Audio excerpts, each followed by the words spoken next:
Hello, everyone. Welcome back to Streaming Alchemy.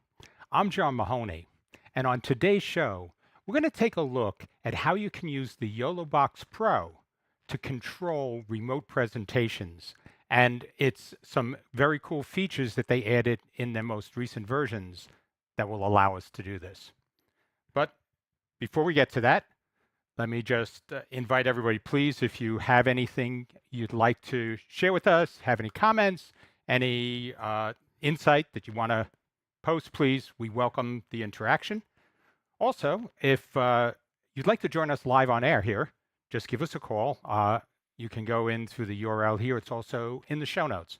So it should be pretty easy to connect up, and somebody from the studio will get you on. So let me talk a bit about this concept that I want to explore today. And the first thing is, over the past couple of seasons, we spent a lot of time talking about the technology and the different things you can do. And 2 shows ago, we actually talked specifically about how we could create a cleaner video feed and audio feed from remote guests using lighting, different mics, different cameras. This time, though, I wanted to focus more on the content side of this. How can we give the remote presenter more control of the content they are sharing? So the cameras and audio being just one part of the whole. And what we wanted to use to demonstrate this was the YoloBox Pro. And there's a couple of things that happened recently that make this an interesting type of show to put together. So the first is that they now added a virtual webcam output. So you can take whatever you're switching and send that out as a virtual webcam. So this directly lets us hook up to anything from like Live to Air, which I'll demo it on now. But if you're on Zoom, you're on Teams, it handles all of those situations for you. So that's great for that. And the second thing is that they gave you some additional multi-view templates, which can make some of the layouts easier to manage. And there are a host of other features. They added auto switching, which is really cool and could be useful pre-show. So if you wanted to do something like a webinar with, say, Zoom webinars or something like that, you could actually have a countdown timer going in one window, which is another feature they added, and then swap that in with different camera shots pre-show to create something dynamic right before you go live. So some interesting things there. They added some stuff for gamers. 60 frame per second streaming probably doesn't impact most of us, but if you're in sports, that could be important for you there as well. And the other thing they added was lots more capabilities on the overlay side. So first they gave web-based overlays, so you can use a URL and pull things down. And if you remember, in our first season, we talked to a company called Holographics. They do exactly that. They have a web-based graphics package. So this would be a perfect fit for this capability there. But that's, gives you a general idea of the updates that happen. But let me go a bit now into what we actually set up. And so there was a bit of a hardware setup here too. So what we did is we stuck a single desk pole over here that we mounted pretty much everything we needed to. So what we're doing is we're combining a PC, so this is a little Intel NUC, with a HDMI camera. It's a P2Z optics camera. We have that attached to 2 things. We have it attached to the NUC attached to a monitor, and we also have this NUC attached to our YoloBox as an input. Now, why is this interesting? The biggest reason is that when you are working this way, you end up, when you plug that USB in, when you plug that HDMI into the YoloBox becomes effectively a second monitor for the PC. So the PC looks at that and says, okay, there's another display I have.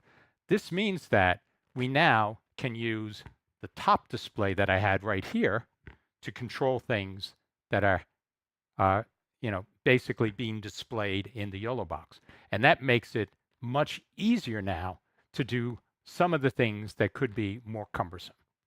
So let me see, I gotta log in over here, so give me a second. So one of the things that we want to show this is how this would connect through with live to air, which would give us the sense of that USB. So I'm sorry, this is just taking a moment here.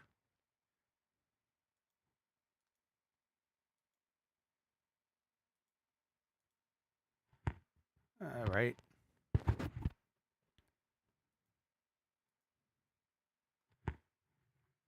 Okay, so let me just get on here. Sorry about this. Just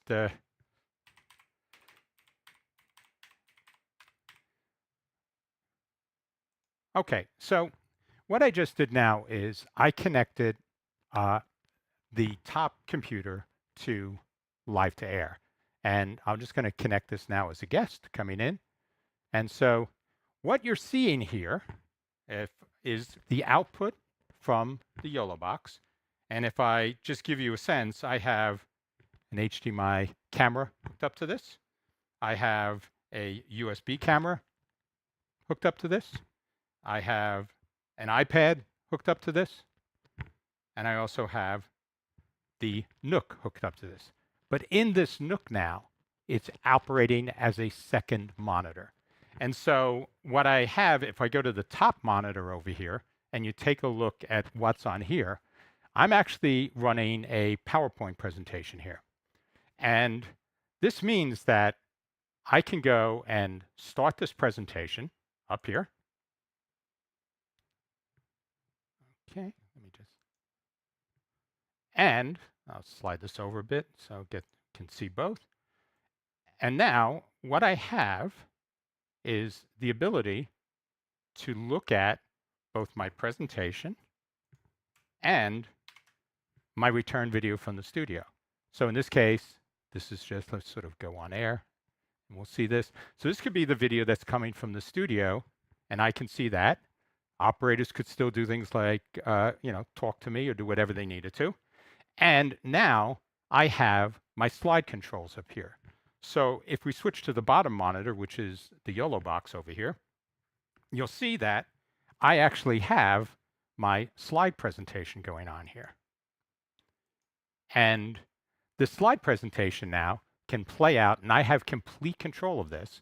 But I could also do things like add a picture-in-picture with myself in there. So if I wanted to pop in and make a point and say something, I could easily do that. Now there's different latency things here, so I don't want to make too fine a point on the timing with this because we're running this video feed through multiple hops. But if that were remote guest, that wouldn't really matter. But this gives you now a sense of the control that we have here. I can run my own switch of all the elements that I'd like as a remote participant. And I'm doing that, if we switch back to the full size picture over here, where you can see everything, I'm doing that now through basically a very small interface that's mounted on a pole and the YoloBox sitting here mounted on the desk. And that's basically the entire setup that we're doing this through. So it is something that is very portable, very easy to use for a remote guest. But, I'll get into some of the things that you need to consider when you're using this, though. But before I do that, let me just jump to our guests that have joined us here in the social comments. So first, there's Rudy. Rudy, you were on before the show. Thank you very much. Definitely appreciate you joining us. And we also have Battle for Freedom. So, Battle, thank you for joining us again. It was fun having you on last week, so hopefully the show will be interesting to you as well. So let me talk a bit about how I have some of the things set up here in the YoloBox. So on the YoloBox screen, the way I have this set, let me just sort of switch out, is you can actually have a sort of a small box with all your sources down below, sort of in this lower left-hand corner of the screen. The other thing you can do, though, is you can actually say, I would like to have my whatever output I'm using show full screen, and then put the sources on top of that so I can then switch. So as a presenter that would be remotely engaging with you, this would be something where I can simply just touch the sources that I want. So if I wanted to go and talk about the stock market or do something, I have this ability to do that. I also have, as I mentioned before, the ability to do these types of multi-box shots. And they have here, this is just a picture-in-picture. So let me see if I can pull that off. This is just a picture-in-picture that they have here, which allows you to now see basically the slides or whatever it is I have in the background with me popped over to do some sort of commentary or make some sort of point, but then be able to just sort of pop off and go back to what I was showing before. So this type of thing is very clearly very valuable. The other thing that I think is an interesting thing here is that you could use this setup as a 2-camera setup to do things like a remote interview. So say I set this up at some type of conference or event. I could just take a small space and I could use this to interview somebody. So if you'll see, I have now I don't know if you probably won't be able to see this from the wide shot over here, but I have a small USB camera here. It could be a larger camera, doesn't really matter, but this would let me do something like a side-by-side interview. So if you take a look at this now, I am on the left side and I have this set, so if I'm looking at the guest, that's sort of the 2 cameras there, and on the right side could be a guest sitting there. And this would be a very easy way remotely to do that type of 2 interview situation, the 2 guest interview situation. Not a lot of camera angles, but certainly something that could be interesting if you're talking to somebody directly and you want to have that sort of face-to-face conversation, even if you're remotely. And that would be something that you wouldn't be able to get necessarily directly in a remote guest solution like Live to Air. But if you switch over to Live to Air, you can see that we are feeding this in as a video source. So right over here, I have exactly the video that's coming in from the remote location. And this gives us a great way to do this type of interview remotely and then switch back to a studio. So even though it's a face-to-face, it's still coming in remotely. So definitely something interesting there.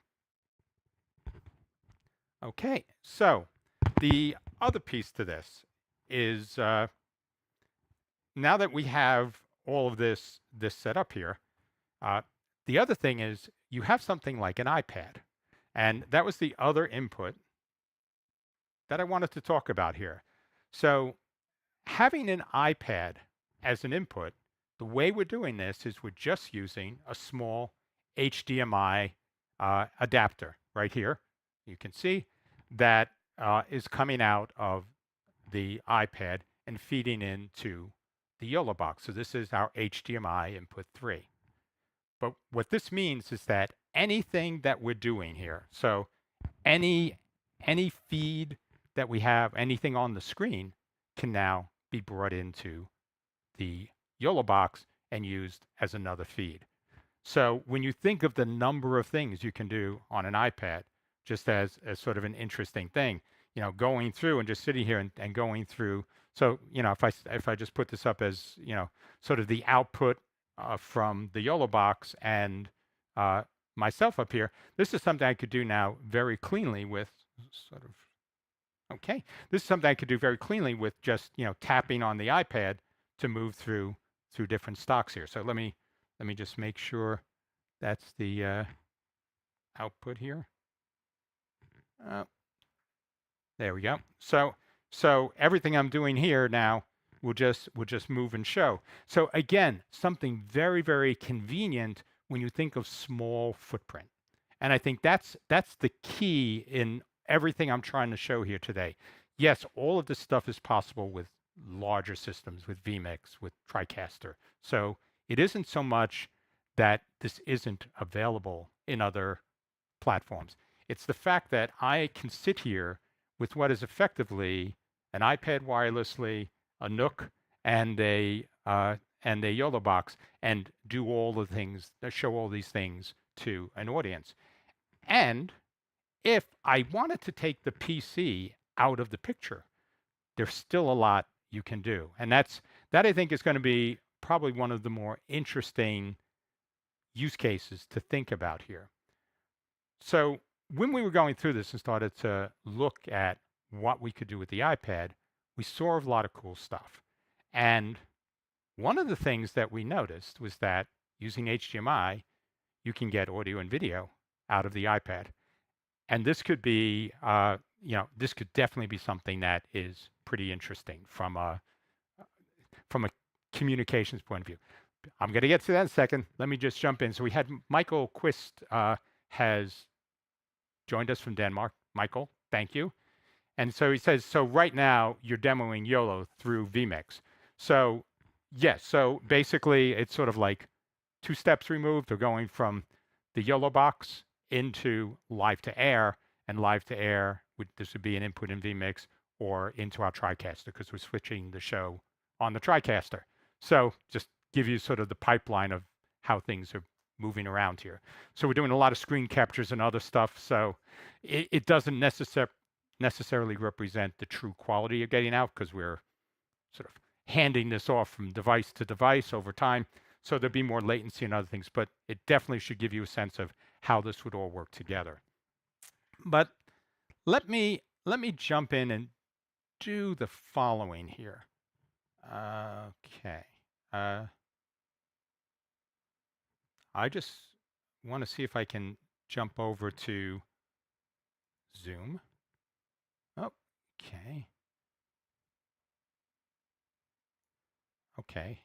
So what I want to show you is that you can actually come in and use your iPad as a Zoom platform and bring remote Zoom guests into the YoloBox without a PC being involved. So let me just jump over here. So I will start up the meeting over here on. So, okay. Let's see what I got. So I'm going to start this over here. So,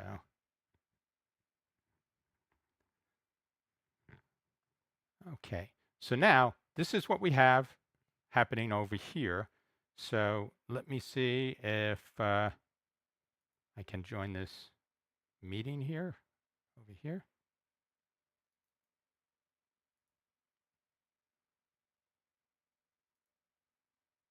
So sorry if this takes a second. Just got a few things over here that I'm trying to take care of here. So let's see.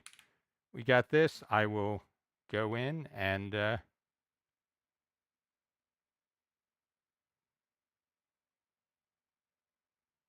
sorry about this.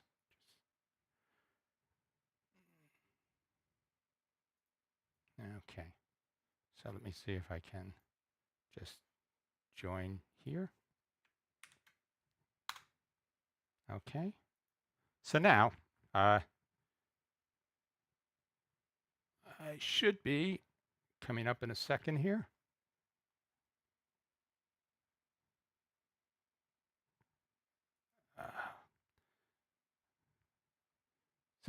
So I apologize. This is I'm going to jump in and just, I think I have a mail invite for this, which will make it a little easier for me. So apologies again, guys, that this is taking a bit longer than I planned here. But let's see, this is go into, all right. So let's see if this works. All right. We'll just close this. Okay. So now what we actually have going on over here is if we switch over to the iPad here, is you'll see that this is just a Zoom conference coming in. and I can turn my video on here, which is just this camera of me. But what makes this cool is that I can actually hide myself down here. So, and I still have the video. And then if we actually go over to the YoloBox, I now have my Zoom guest as an input. And this is both audio and video.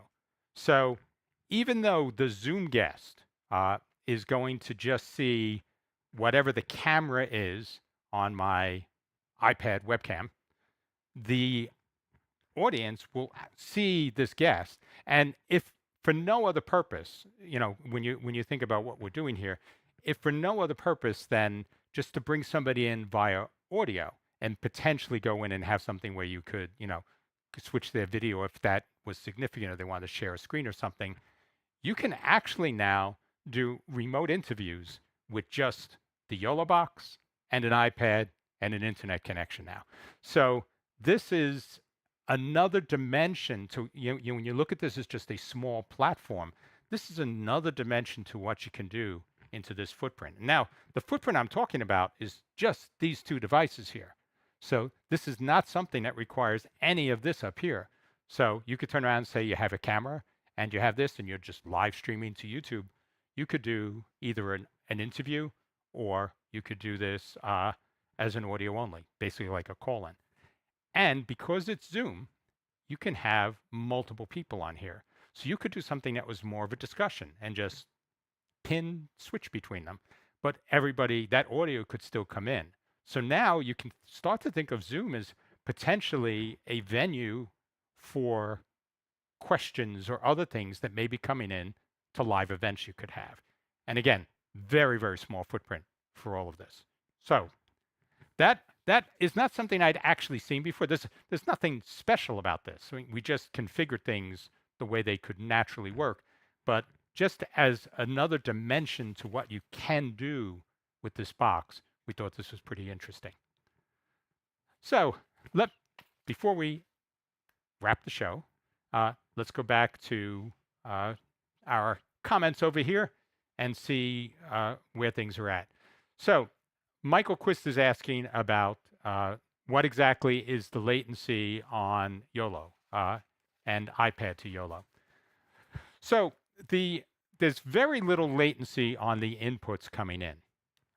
The latency that you're seeing is the internet latency because we're coming out of the YoloBox through their web, their sort of virtual webcam, and then that's getting converted to WebRTC, which is then coming to us, converted back to NDI, which is then getting displayed outward.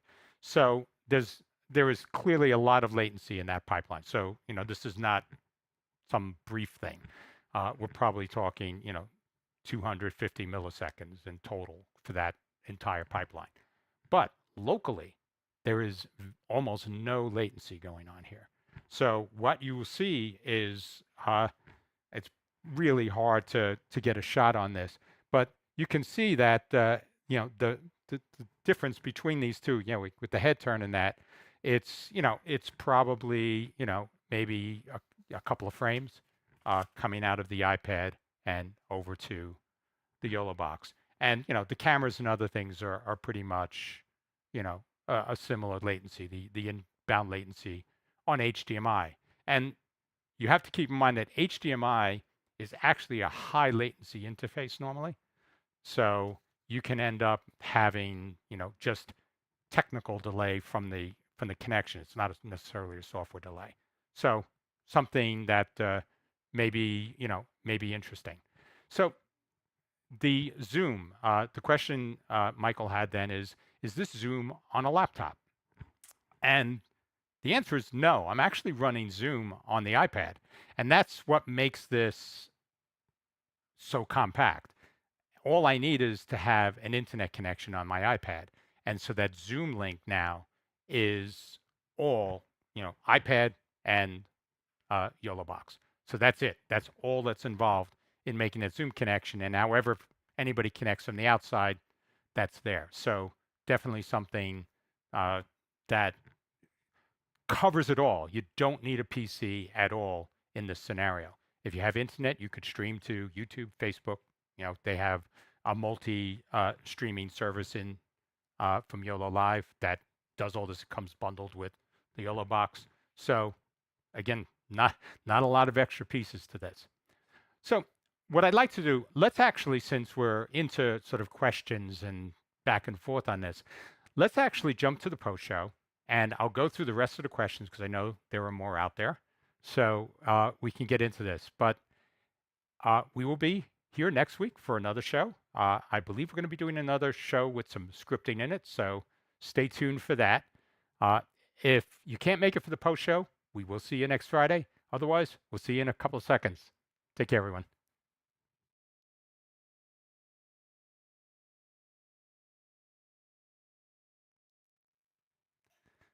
All right, welcome back to our post-show hangout here.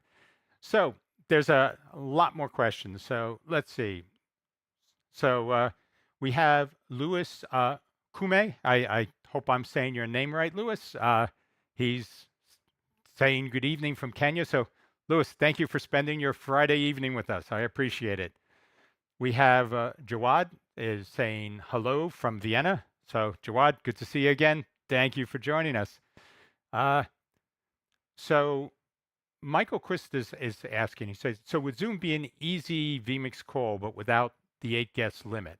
So the quick answer is yes. You would definitely have this as an easy way to bring in sort of an audience of people. And this means that as many as you could put into a Zoom meeting. And the other thing to think about with this is that you could be doing this as sort of a Zoom webinar, and then you can connect to guests and bring them in and do that independently. So a couple of different ways you could work with this, if you were doing something with Zoom. But it isn't, you don't have individual feeds, but you get this one feed which you can use in a lot of different ways. And that's because the YoloBox has 3 HDMI and 6 total inputs. This gives you something that sort of opens that up and makes this a broader tool for the types of things that you may want to do with remotes. So let's see. So Kevin Michael Reed joining us. He said, oh no, I'm late.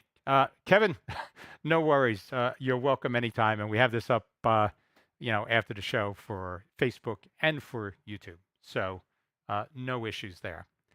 So so what Michael is saying is this is effectively a mobile minimal setup.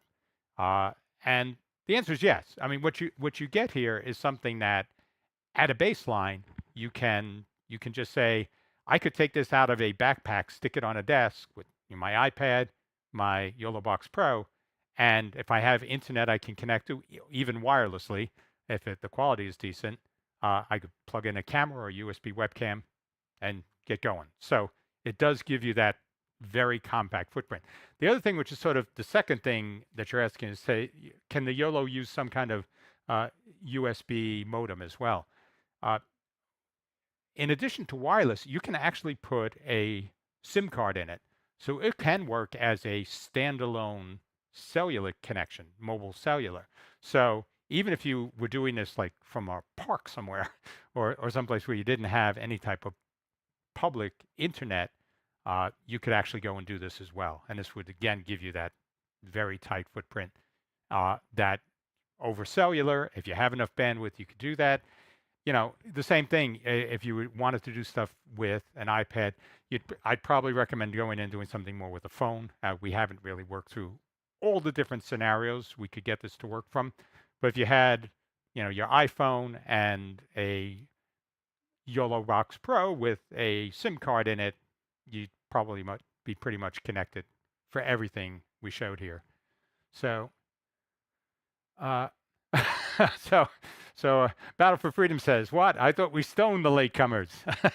No, so we welcome everybody whenever they get here. So, but thank you for that thought. We'll float that past our social media manager and see how how that would play out. So, but so yes. So thank you for that. So if you have any more questions, please just get them in here. I definitely would, like to make sure we cover everything. So there were a few things that we saw in all of this that didn't work the way we expected, and I'm going to sort of put an asterisk on this as I say this, so keep that in mind. One of the things that did not work with the USB virtual webcam is any of the overlays. So, and in fact, it's kind of, it's not just overlays, it's sort of any background that you could load in. So in multi-box shots, they have the ability to put your own custom background. That comes out in the stream. So if I put that out as a stream or I put that out the HDMI feed, you'll see that. There's no issue with that at all. But if I'm sending that out to USB, you end up with something that is definitely it disappears. And the biggest drawback to that, because you could work through all of these other things, the biggest drawback to that is that you can't put lower thirds up on this. You can't do countdown timers or other stuff that are going out to there directly out of the YoloBox. You'd have to do that out from something else. So that is one limitation. But with that, and here's the asterisk, one of the things that has really, really impressed me with the folks at YOLO Live is they are constantly putting out updates and significant ones. So they came out with 1.6, which introduced the USB webcam, virtual webcam. They came out with that just a little over a month ago, probably, maybe a little longer. But about a week ago, they came out with 1.7, which now had the audio and video going out through that USB, which it was just video before. So now through that USB virtual webcam, there's audio and video. They added other things like audio and the clocks they put in. So they are very fast to make updates to this. So even though I'm sort of letting you know that that's not there now, one of the things that I would feel pretty confident in is that if it's possible to do within this hardware footprint, that in the YoloBox, because it is a fixed hardware capability, you'd end up with definitely something that could be, will continue to grow with you. And that's something I think is important when you make an investment, because you're investing in a platform, not a device. And the more that platform can grow with you, the more value you're going to get out of that. So let's see. So Michael is asking if I know about Switcher Studio iPad, and can I compare that to YOLO? I know some things about it, so I don't want to, pretend I know too much. I mean, the nice thing about the Switcher Studio iPad is that you can work with sort of multiple iPads, iPhones, that wireless devices, and bring them in and switch from that. And I know it has some capabilities around different things like lower thirds and other things. One of the big differences, though, is that the YoloBox can integrate more easily, I would think, as part of a broader production. And that would be something where it isn't that the streaming is the end destination. I think I could be wrong. So I take this as, sort of very old and maybe somewhat foggy information. But I believe when you use things like the Switcher Studio, the output is ultimately just it's your streaming destination, YouTube, Facebook, multi, if you're using some sort of distribution platform for it. So that's where the YoloBox, I think, shines. I can use the YoloBox as an input now to a Zoom call or to live to air to do these remote things. I can take a feed out of the YoloBox. So actually, if you can take a switch over to the wide angle view here, I don't know if you can do this. I'm actually taking the output from the YoloBox here, and I'm feeding it into a Bird Dog Flex. So this is taking the YoloBox output and making it an NDI source on my network. So when you think of these two, the Switcher Studio is a very compact and very flexible mobile solution, but I think the hardware nature that's sort of built into the YoloBox Pro gives it that additional flexibility for integration and doing these things where, you couldn't. Now, this is feeding into a TriCaster, so this is now just a feed that I can use as another input in my TriCaster. Different things to do. If we have a TC1 here. If you had an older TriCaster, maybe an older Mini has 8 inputs, having something like this, that could be a big deal. Where now you can turn around and say, okay, this is great. The other thing to keep in mind, what I showed you here, if you were doing this with with Zoom, where you brought this in, brought in a Zoom guest through an iPad, you could now do this, with Zoom, feed that into your YoloBox and switch people on a TriCaster. So, you could go and say, I have one input, which is my remote guest, and you use the YoloBox to, switch between them and handle all that. So some interesting ways to use this as an auxiliary component of a broader production workflow. So,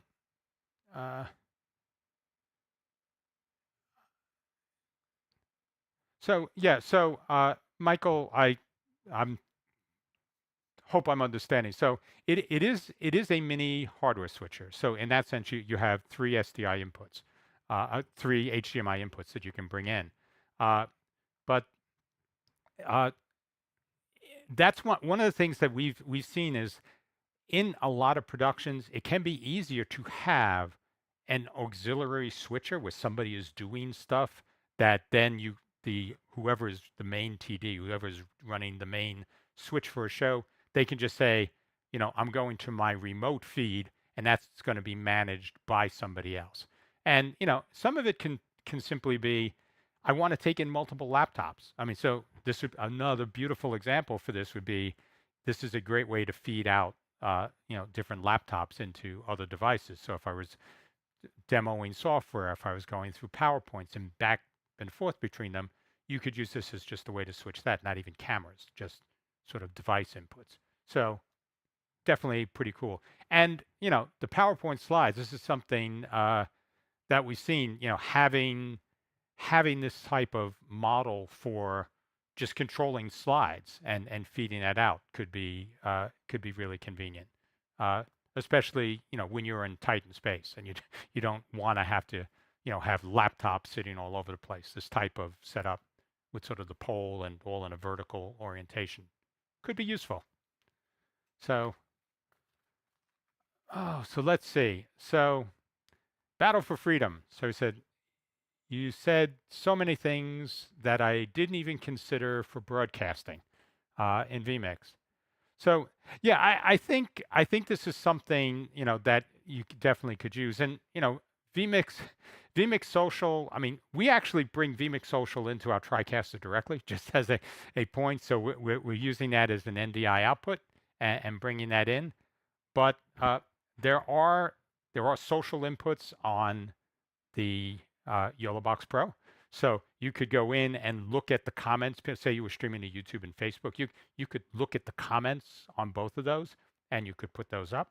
So again, something that you could use in a downstream way to do as overlays. So definitely interesting there. So let's see. All right. So I think we covered everything about this topic. I did want to jump in though and give a few things, a few points around what happened with us last week when we were at the end of our show, where we were here in the Hangout, the PostShow Hangout. We ended up having some internet problems, and we went through a lot to try and figure out what was going on. So I just wanted to share some of that with you guys here. So what we ended up exploring was sort of the entire pipeline. So, doing speed tests, looking at packet loss, all the things that we could see point to point from the studio out. And of course, we couldn't find anything. So, but what we found from some research was that one of the endpoints that we had is we were using the Blackmagic Web Presenter HD. And so qualify this by, this is anecdotal because it's stuff we looked up.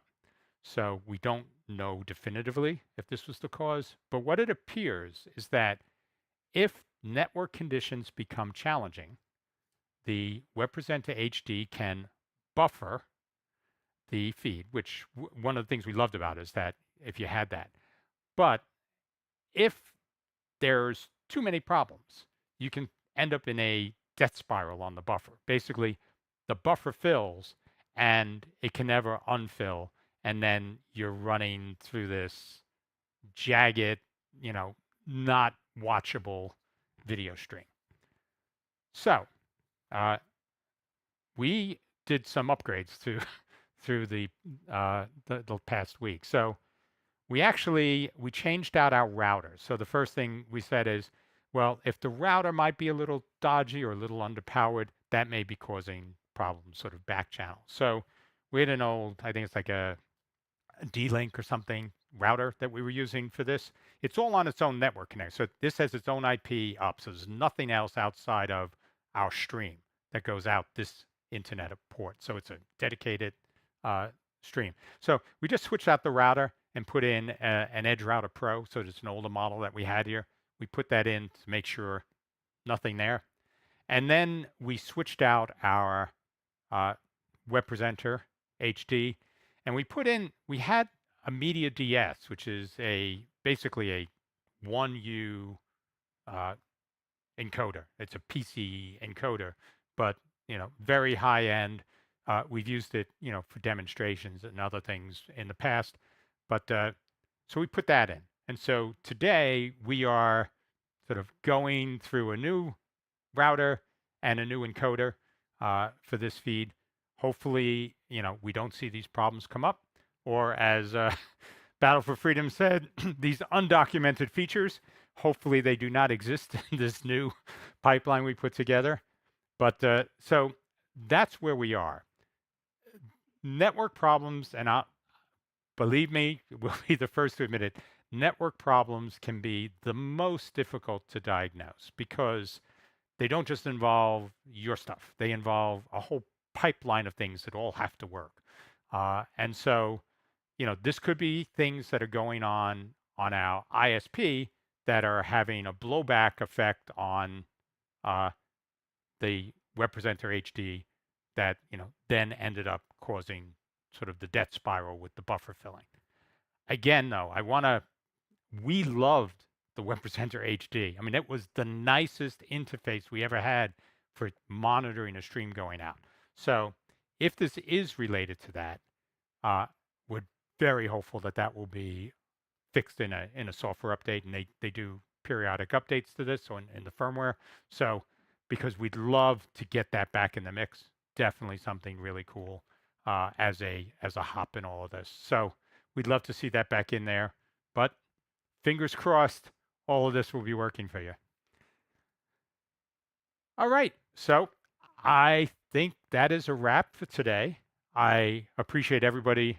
We are very open to looking at different ideas for shows and topics you'd like to see us cover. So, Michael Chris said famous last words. Now there's problems again. Well, hopefully that's just a glitch. We are not necessarily seeing it here, but again, there's a lot of people involved. So